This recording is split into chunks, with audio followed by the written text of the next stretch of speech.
planning. Does this surprise anybody? This has come up. This was one that hasn't been on the top 10 in a couple of years. This 2024, this popped up again.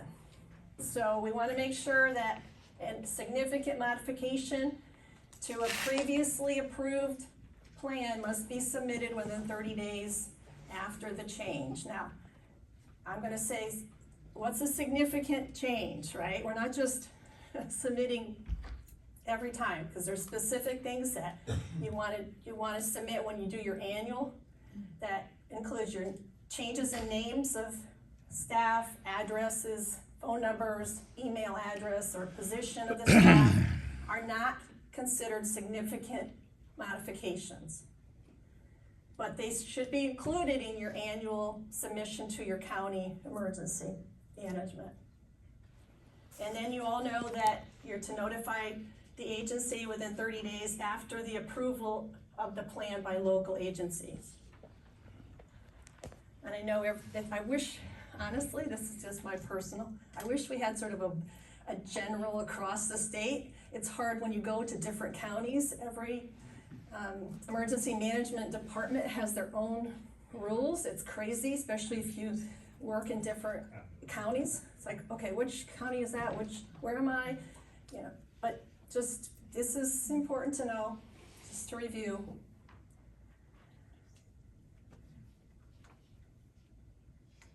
And this one's popped up again, background screening. So all employees in the clearinghouse must appear on your employee roster. This is so very important, and you all know why, right? If you had somebody who has a disqualifying event and you have no idea, and they're taking care of somebody, that's why it's important that you put them on your roster. So the clearinghouse can let you know, hey, listen, this is happening if the employee doesn't come to you and tell you. And the effective change was January of last year.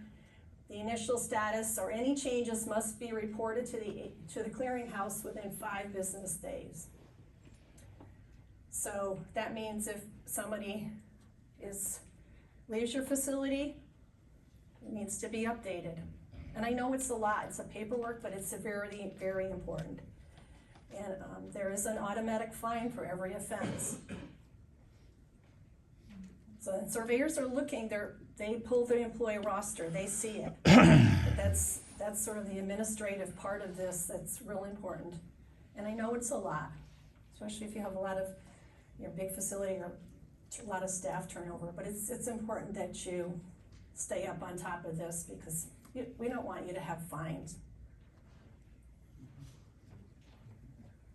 So these are the top 10, I pulled the statistics just for a few months of this year, and you can see they're basically the same top 10 as we see, minus the elopement this year. Physical plant, again, is still up there. Supervision, resident rights are always in the top 10. And the background screening clearinghouse, that is still in the top 10 as of April 30th. So you all